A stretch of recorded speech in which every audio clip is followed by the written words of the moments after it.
So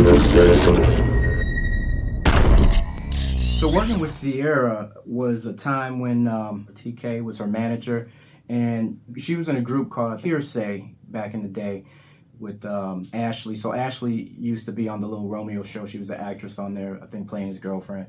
But they were in a group together with another young lady. But Cece was like, she was another ball of energy, and she was only 13 years old back then. I was told that I'm the first one that put her in a vocal booth, along with Lloyd, and I'll talk about that in another video. But nonetheless, very talented. Her creative spirit was just so beyond her years. And putting her in the booth, it's her first time. So there was a little bit of artist development that needed to be had, but she was definitely just that natural energy and talent.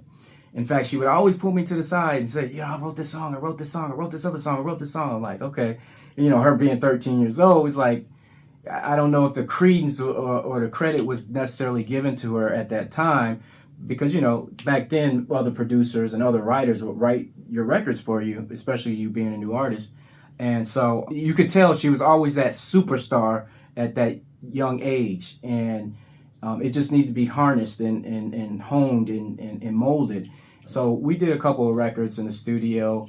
They were demos, never really made it to any particular album, well, not to their album. But at the same time, there was a production company named Noontime, and that's when Jazzy Faye was part of the whole Noontime clique. And obviously he took her and they just rocketed out into the stratosphere. And I did work with Jazzy Faye on the Slick Rick Outkast record as well. So like I said, DARP was just this hub of just creative energy. It's a melting pot of just talent.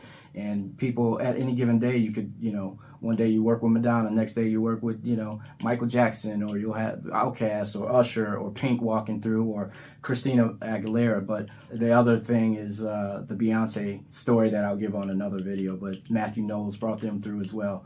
Anyway, that was my time working with Cece. I was told I was the first one to put her in the booth. I don't know if I can claim that credit, but I was one of the first.